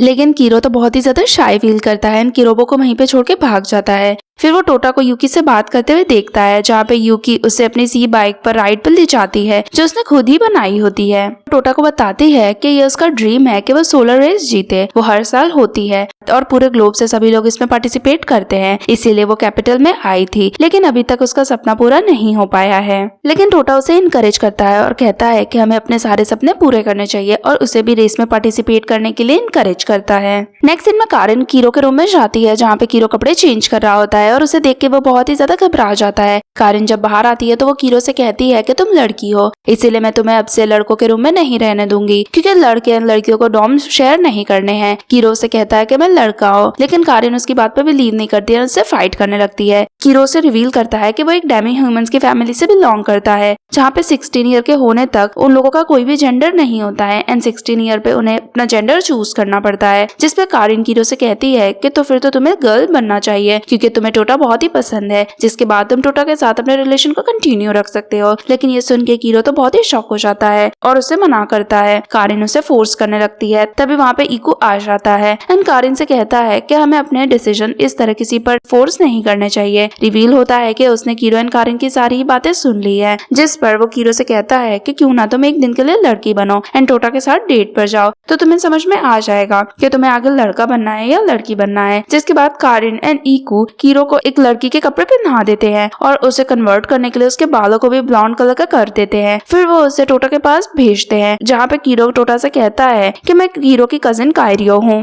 वो उससे कहती है कि मैं कुछ टाइम के लिए यहाँ पे आई हूँ, तो क्या तुम मुझे सिटी दिखा सकते हो, क्योंकि कीरो अभी यहाँ पे नहीं है। टोटा इतना काइंड हार्टेड था, इसलिए वो उसे सिटी दिखाने के लिए अग्री हो जाता है। जिसके बाद वो यूकी के पास जाते हैं और टोटा उससे उसकी सी बाइक मांगता है। यूकी उसे सी बाइक दे देती है, जिससे दोनों वहाँ से चले जाते हैं। तभी यूकी वहाँ पर एक छोटी लड़की को देखती है जो कि सैंड के साथ खेल रही थी। यूकी उससे उसका नाम पूछती है तो वो अपना नाम कीरी बताती है। पता चलता है कि वो भी यहाँ से बाहर जाने की प्लानिंग कर रही है। वहीं दूसरी तरफ हम टोटा को देखते हैं जो कायरियो के साथ अपने टाइम को स्पेंड करता है एंड दोनों बहुत ही ज्यादा एंजॉय करते हैं। जब दोनों एंजॉय कर ही रहे थे तभी कायरो नीचे गिर जाती है और उसकी सैंडल की स्ट्रैप टूट जाती है। कायरो रियलाइज करती है कि जब वो फीमेल बॉडी में है तो उसकी बॉडी बहुत ही वीक है और वो उसके रिफ्लेक्सेस भी सही नहीं है, जिससे टोटा उसकी सैंडल ठीक करता है एंड उसे वहीं रेस्ट करने के लिए कहता है। जिसके बाद दोनों ही अर्बिचुअल एलिवेटर में जाते हैं, जहाँ पे टोटा तो बहुत ही खुश होता है एंड कायरो को बताता है कि ये मेरा ड्रीम है कि मैं टावर के टॉप फ्लोर पे जाके रहूं। जिसपे कायरो उससे पूछती है कि तुम्हारा ये ड्रीम क्यों है। टोटा बताता है कि उसने अपने कंट्री साइड के फ्रेंड्स को प्रॉमिस किया था कि वो सभी एक दिन टावर के टॉप पे रहेंगे और वहीं पे एंजॉय करेंगे। कायरो उससे कहती है कि ये बहुत अच्छा है ना कि तुम्हारे इतने सारे फ्रेंड हैं, जिसपे टोटा हाँ करता है एंड रिवील करता है कि यही एक रीजन नहीं है। उसने वहाँ पे एक घोस्ट को भी देखा था और घोस्ट ने उससे कहा था कि वो टावर के टॉप पे उसका वेट करेगा।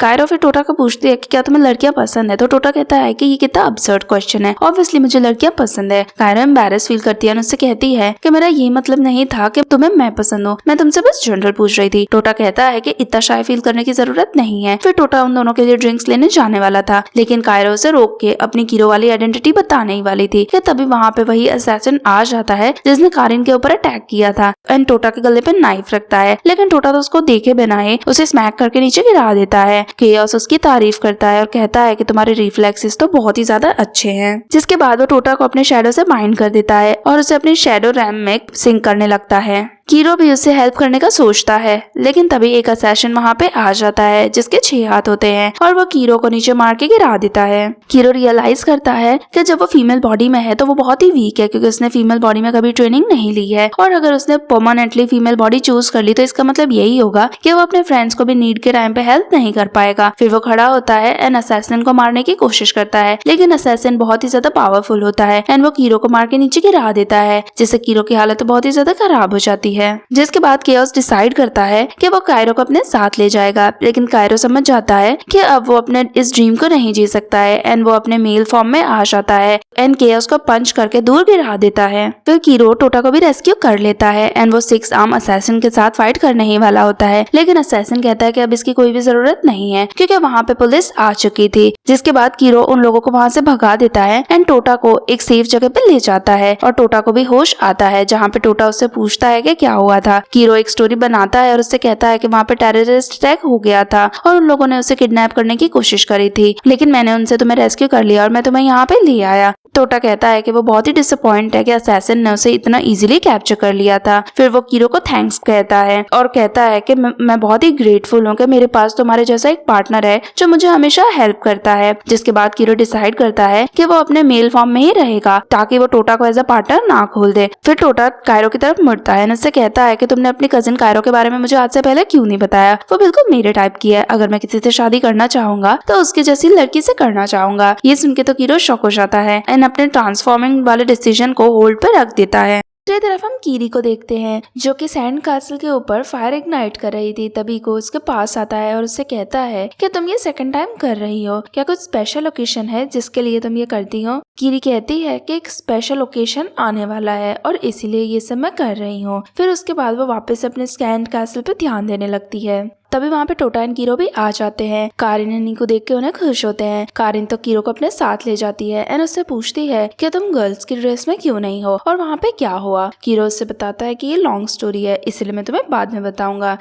यहाँ पे ईको टोटा को कीरी से इंट्रोड्यूस करवाता है जो बहुत ही शाय होती है। फिर कीरी कहती है कि मुझे टोटा से अकेले में बात करनी है, तो टोटा भी उसके साथ बात करने के लिए अग्री होता है। वो टोटा को साइड में लेके जाती है और फिर वहाँ पे जाके उससे कहती है कि मैं तुम्हारी सीनियर हूँ और मेरा रैंक तुमसे ज्यादा है, इसलिए मुझसे रिस्पेक्ट से बात करो। टोटा नील होता है एंड उससे बात करने लगता है, लेकिन कीरी तो उसे 6 बार मारती है। टोटा उसे रोकता है और कहता है कि ऐसा मत करो। कीरी कहती है कि तुमने 6 टाइम मेरी बात नहीं मानी है, इसलिए मैं 6 टाइम तुम्हें मारूंगी। टोटा कहता है कि हम फर्स्ट टाइम मिल रहे हैं, तो बोला 6 बार मैंने तुम्हारी बात कैसे नहीं मानी। कीरी उसे एक्सप्लेन करने ही वाली थी, तभी केओस वहाँ आ जाता है एंड आते ही कीरी का गला काट देता है। टोटा को समझ में आ जाता है कि केओस ने ये सब कुछ करा है, इसलिए वो केओस के पीछे जाने की कोशिश करता है, लेकिन कीरी उसका हाथ पकड़ लेती है और कहती है कि मेरे डाइंग मोमेंट में मेरे साथ रहो, जिससे टोटा भी उसी के साथ रुक जाता है।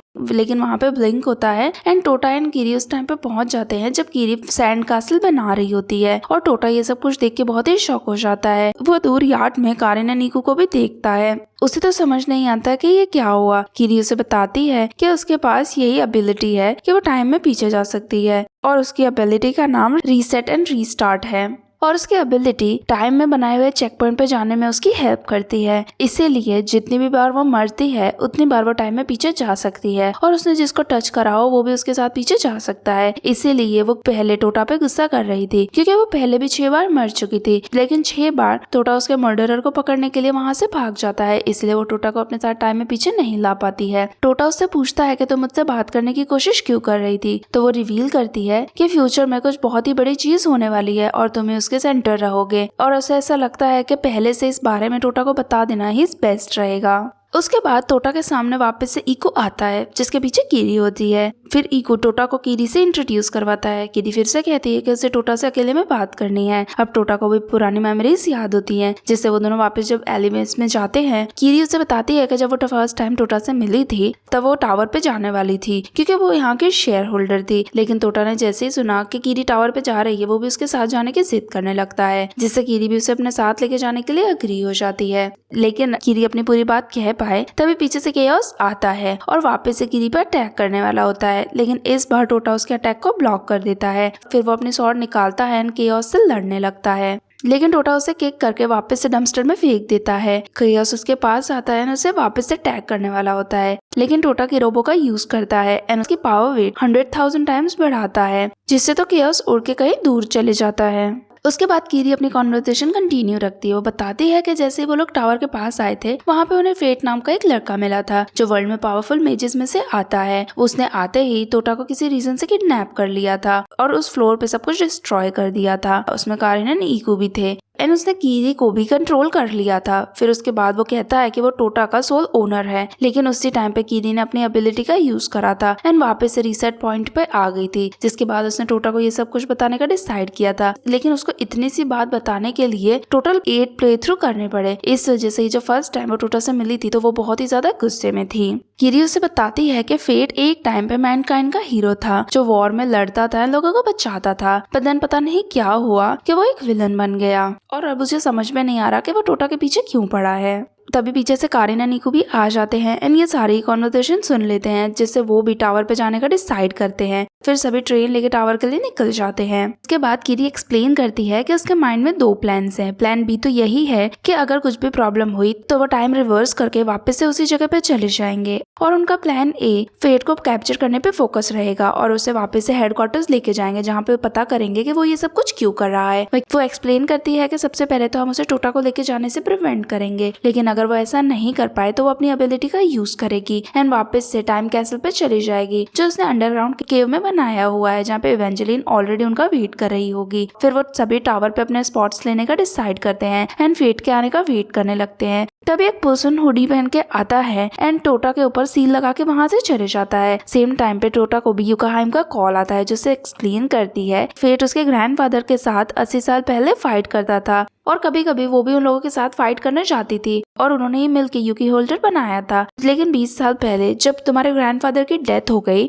तभी फेट की पर्सनालिटी भी एकदम से चेंज हो गई। वो सबका एनिमी बन गया एंड ह्यूमैनिटी के लिए एक थ्रेट बन गया और वो टोटा के पीछे सिर्फ उसके ग्रैंडफादर के पास रिलेशनशिप की वजह से पड़ा है, जिससे इवेंजेलिन कहती है कि वो तुमसे जो भी बोले लेकिन तुम उसकी कोई भी बात सुनने के लिए अग्री मत होना। टोटा कन्फेस करता है कि मुझे ऐसा लगता है कि फेट के पास इन सब चीजों के ज्यादा आंसर हैं। देन कीरी एंड सब उसे इन्फॉर्म करते हैं कि फेट टावर पे आ चुका है और उसे प्लान पे फोकस करने के लिए कहते हैं, जहाँ पे ईकू स्पेस में से फेट के ऊपर लेजर अटैक शूट करने का सोचता है। लेकिन तभी टोटा देखता है कि फेट के साथ में उसके कंट्री साइड के फ्रेंड्स भी आ रहे हैं, जिससे वो ईको से लेजर अटैक करने से रोकता है एंड फिर नॉर्मली जाके अपने फ्रेंड से बात करने लगता है। वहीं ईको अभी भी फेट के ऊपर लेजर अटैक करने का सोच रहा था, लेकिन तभी पीछे से कोई आके उसके हाथ को काट देता है और कहता है कि अब वो कुछ भी नहीं कर पाएगा। टोटा अपने फ्रेंड से पूछता है कि तुम लोग यहाँ पे क्या कर रहे हो, जहाँ पे वो बताते हैं कि हम भी अब सिटी में ही रहने आ गए हैं एंड वो टावर चेक करने के लिए आए थे। टोटा उनसे कहता है कि हमें टावर से बाहर चल के कुछ खाने जाना चाहिए, लेकिन तभी पीछे से फेट आ जाता है और उन लोगों के पास आके खड़े होता है।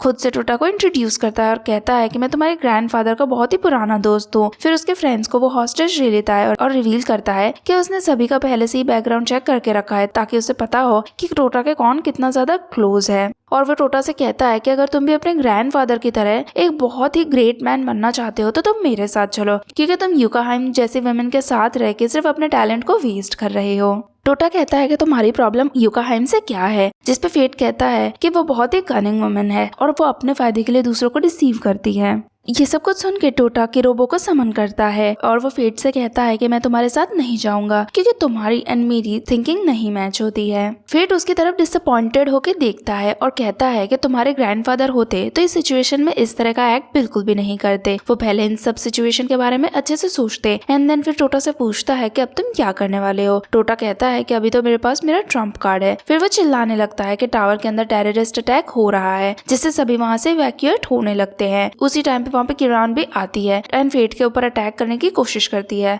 लेकिन फेट अपना स्पेस सीलिंग मैजिक यूज करके उससे समन करने की कोशिश करता है, लेकिन वो उससे डॉज कर लेती है क्योंकि कीरी ने उसके बारे में उसे ऑलरेडी इन्फॉर्म कर दिया था। फिर वो टोटा के फ्रेंड्स को फेट से दूर फेंक देती है, जिसके बाद टोटा किरोबो की 2000 टाइम्स वेट यूज करके उस पर अटैक करने जाता है और सेम टाइम पे कारिन भी पीछे से आके उस पर अटैक करती है, लेकिन वो अपना मैजिकल बैरियर यूज करके दोनों के ही अटैक को ब्लॉक कर देता है। लेकिन टोटा किरोबो के 500 टन स्ट्राइक का यूज करके उसके बैरियर को तोड़ देता है और सेम टाइम पे स्पेस में से इको उसकी तरफ लेजर भी फेंकता है। लेकिन फेट उससे भी ज्यादा पावरफुल बैरियर यूज करके लेजर को भी ब्लॉक कर देता है। सेम टाइम पे कीरी को फेट के पास लेके जाने की कोशिश करता है ताकि कीरी अपना ट्रांसपोर्ट मैजिक उसके ऊपर यूज कर सके। कुछ मॉन्क्स आके उन्हें रोकने की कोशिश करते हैं, लेकिन कीरो अपना मिशन कंप्लीट कर देता है एंड कीरी को डायरेक्ट फेट के ऊपर फेंक देता है। अब उन्हें लग रहा था कि कीरी टाइम रिवाइंड कर देगी, लेकिन ऐसा नहीं होता है, बल्कि कीरी एक स्टोन में कन्वर्ट हो जाती है। फेट कहता है कि जब उसने अपने फ्रेंड्स को देखा था तो वो हेजिटेट हुई थी, इसी वजह से उस टाइम पे वो वनरेबल हो गई थी और फेट ने अपने मैजिक का यूज करके उसे स्टोन में कन्वर्ट कर दिया।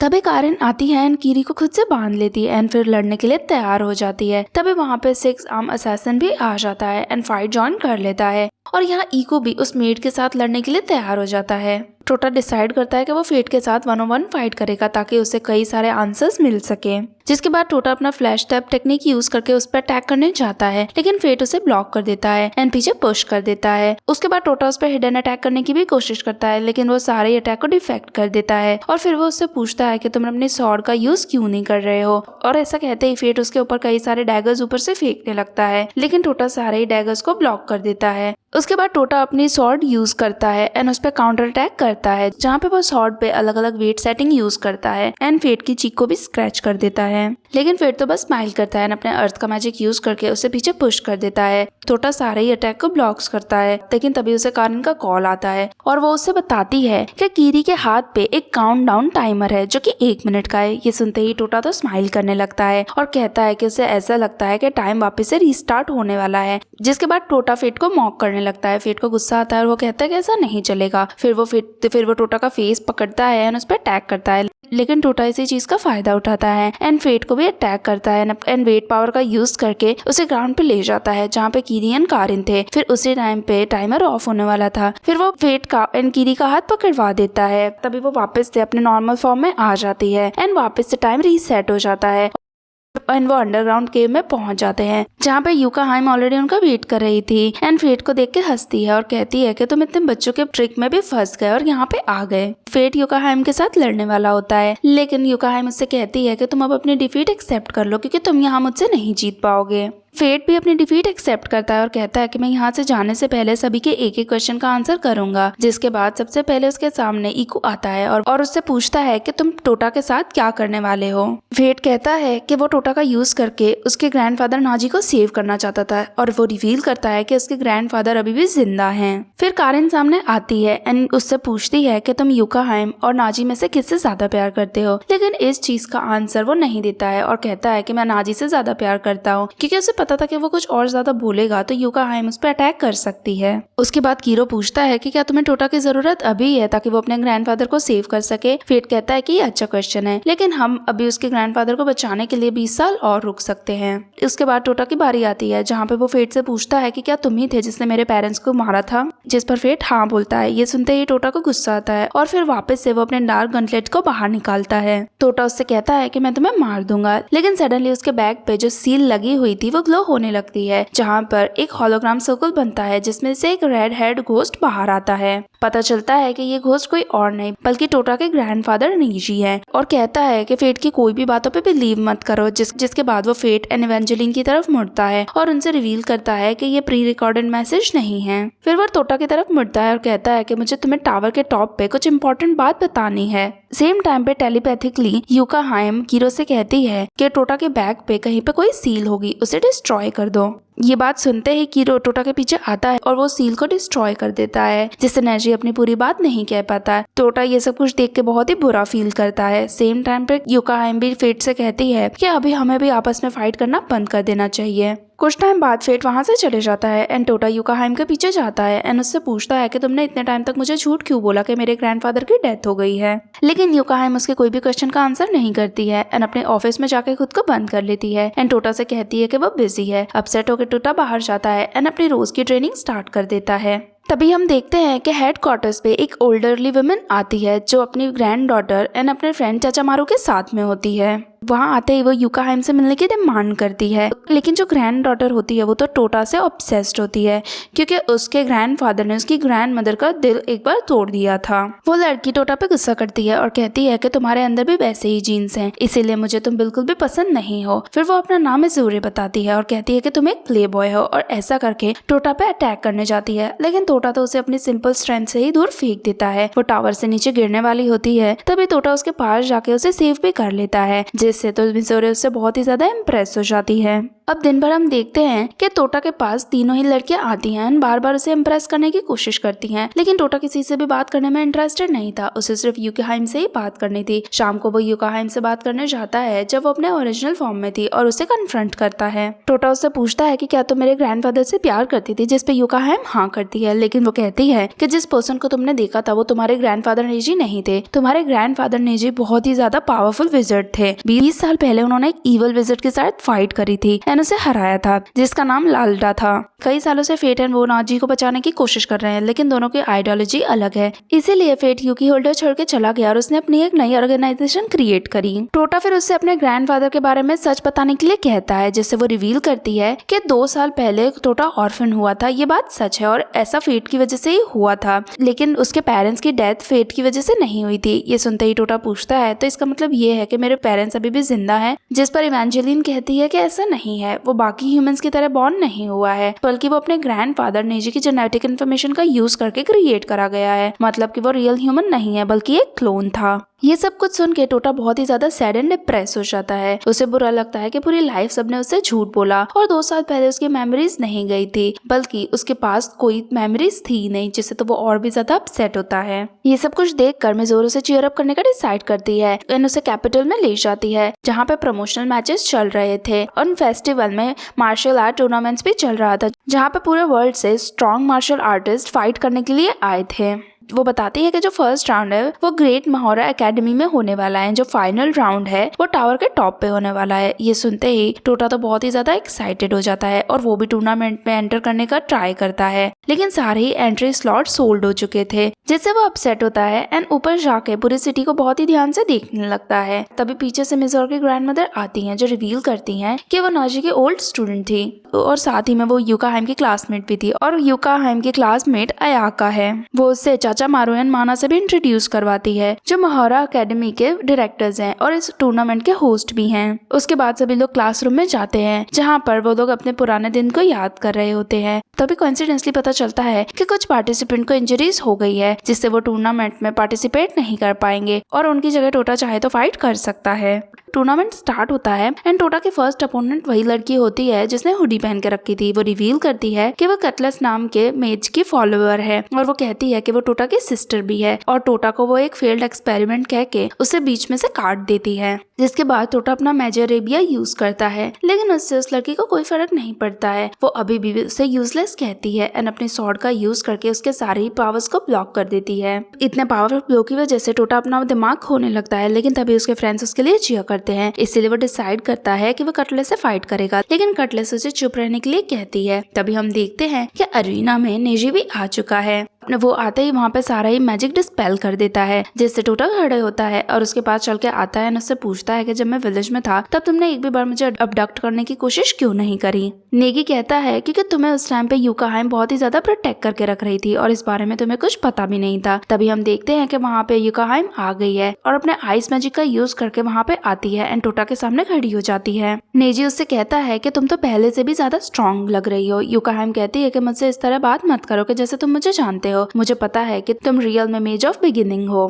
मेज कहता है कि इसका मतलब तो यही है कि अब हमें फाइट करनी होगी, जिससे वो बाइंड का यूज करके यूकाहाइम को बाइंड कर देता है, और वो बाइंड किसी और ने नहीं बल्कि यूकाहाइम के फॉर्मर क्लासमेट नारुको एंड यू ने क्रिएट करी थी। तभी वहाँ पर एक और फाइटर आता है जिसका नाम जैक था। वो अपने जायंट स्वॉर्ड से टोटा पे अटैक करने वाला था, लेकिन तभी कीरो एंड कारिन आके उसके अटैक को ब्लॉक कर देते हैं। अब सभी लोग यूकाहाइम के साथ मिलकर बैटलफील्ड ज्वाइन करते हैं। यूकाहाइम कहती है कि मुझे नहीं पता कि नारुको, यू एंड जैक इतने पावरफुल पावरफुल होने के बाद भी उसके साइड से क्यों लड़ रहे हैं? अगर उसके पास ऑप्शन होता तो वो इन तीनों से नहीं लड़ती। और नेगी भी बहुत ही पावरफुल है, लेकिन उसका सारा ही मैजिक अभी मेज के कंट्रोल में है। तभी नेगी स्नीज करता है और हम देखते हैं कि अरीना में वही हुआ था जो मूवी की स्टार्टिंग में हुआ था, जिसे यूका हाइम कहती है कि इससे ही रिवील होता है कि नेगी कितना पावरफुल है कि उसने अपनी एक ही स्नीज में यहाँ पर सभी को डिसआर्म कर दिया। कीरी वहाँ पे टाइम स्टॉल करने का डिसाइड करती है और नेगी से कहती है कि हमें लड़ाई करे बिना एक दूसरे से बात करनी चाहिए। टोटा भी उसे ये सब करने के लिए कन्विंस कर, लेकिन तभी नोडो को रिवील करती है कि ये तो कीरी का प्लान है ताकि वो टाइम स्टॉल कर सके और अपने पावर का यूज कर सके। तभी उन सभी को एक वियर्ड वॉइस सुनाई देने लगती है एंड पोर्टल ओपन होता है और उन्हें एक इमेजिनरी वर्ल्ड में ले आता है,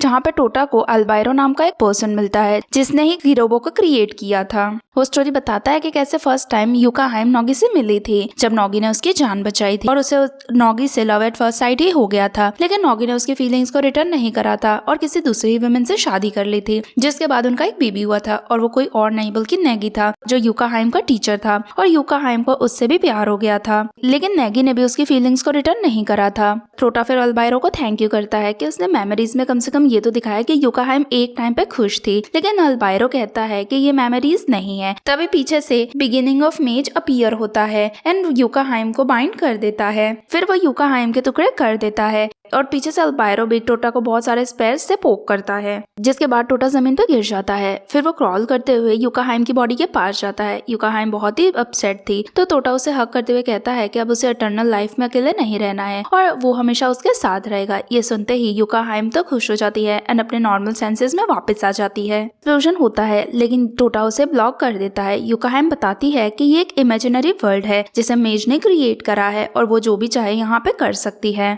और कहती है कि मे बी हम तुम्हारे ग्रैंडपा को फ्री भी कर सकते हैं। उसके बाद वो उस मेज से अटैक करने लगती है, लेकिन वो मेज नॉगी में ट्रांसफॉर्म हो जाता है एंड यूका हाइम को किस करता है और उसे पंच करके दूर फेंकता है एंड वो एंड टोटा जाके दूर गिरते हैं, जिसके बाद यूका हाइम के नोज में से ब्लीडिंग भी होने लगती है। टोटा उससे कहता है कि तुम तो पोवर्ट हो, तुमने मेरे ग्रेट ग्रैंडफादर को भी लव किया, मेरे ग्रैंडफादर को भी लव किया, तुम ऐसे कैसे कर सकती हो। यूका हाइम उस पर गुस्सा करके कहती है कि मैंने अपनी लाइफ में सिर्फ 3 लोगों को ही लव किया है और उसमें वो टोटा को भी इंक्लूड करती है। टोटा उसकी ऐसी फीलिंग से कंफ्यूज होता है, जिससे यूका हाइम शाय होके उसे फेस पे पंच करके साइड में गिरा देती है, जिसके बाद वो फिर से उस मेज से फाइट करने लगते हैं, लेकिन वो फाइट जीत नहीं पाते हैं। उसके बाद वो मेज टोटा का माइंड कंट्रोल करता है एंड उसे सैडनेस के पूल में घसीटने लगता है, लेकिन तभी वहाँ पे असाना आ जाती है एंड उस स्पेल को ब्रेक करके टोटा को वहाँ से बाहर ले आती है। वो रिवील करती है कि वो टोटा की ग्रैंड मदर है। तभी वहाँ पे यूका हाइम आती है और उसे तो बिलीव ही नहीं होता है कि असाना वहाँ पे क्या कर रही है। असाना उसे एक्सप्लेन करती है कि उसकी रियल बॉडी अभी भी वर्स मार्स में सो रही है, लेकिन जैसे ही मेज ने टोटा की मेमोरी के साथ छेड़छाड़ करी, उसने कुछ टाइम के लिए अपनी बॉडी को रिगेन कर लिया और यहाँ पे आ गई क्योंकि वो भी टोटा के साथ बाइंड है।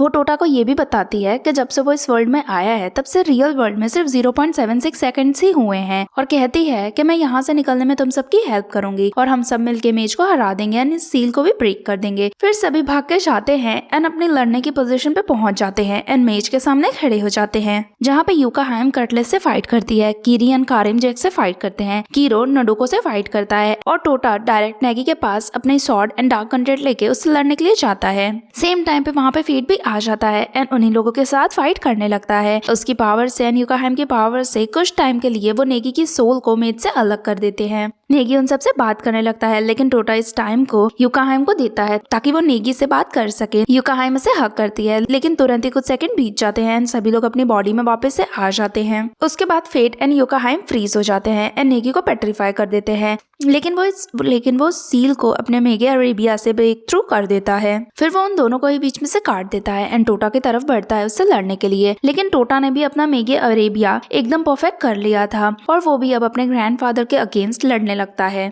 दोनों ही लड़ते हुए टावर के लोअर लेवल पे जाते हैं, जहाँ पे वो बहुत ही सारा डिस्ट्रक्शन क्रिएट करते हैं, लेकिन एज एक्सपेक्टेड टोटा ये फाइट हारने लगता है क्योंकि वो वहाँ पे वीकर कंपोनेंट था। और दूसरी तरफ हम देखते हैं कि टोटा के सारे फ्रेंड्स भी हार रहे हैं एंड मेज की एलाइज जीत रही हैं, लेकिन टोटा अपनी बॉडी पे वापस से रीगेन करता है एंड अपने ग्रैंडफादर को मारने लगता है और उनसे अपने सेंसेस में आने के लिए कहता है, लेकिन तभी पीछे से आके जैक टोटा पे अटैक करता है, जिससे टोटा जाके डायरेक्ट अरीना के अंदर गिरता है। जिसके बाद मेज आता है एंड टोटा को मारने वाला होता है, लेकिन तभी कीरी बीच में आ जाती है और उसे थ्रेटन करती है कि वो टाइम रिस्टार्ट कर देगी, जिससे मेज रुक जाता है। लेकिन सेम टाइम पे वहाँ पे जैक आ जाता है एंड कीरी को कैप्चर कर लेता है एंड उसे टॉर्चर करने लगता है। टोटा ये सब कुछ देख कर बहुत ही ज्यादा गुस्से में आ जाता है, लेकिन कीरी उसे काम काम डाउन होने के लिए कहती है और कहती है कि अभी हमें और टाइम स्टॉल करना पड़ेगा ताकि मेज का जो प्लान है वो पूरी तरीके से फ्लॉप हो जाए। तभी टोटा के नीचे एक सील स्पेल ओपन होता है जहाँ से नेगी के सारे ही स्टूडेंट्स बाहर आते हैं जो उसकी मेमोरी में इतने टाइम से सील थे और उन सभी में वही जेनेटिक इन्फॉर्मेशन थी जिससे टोटा को क्रिएट करा गया था।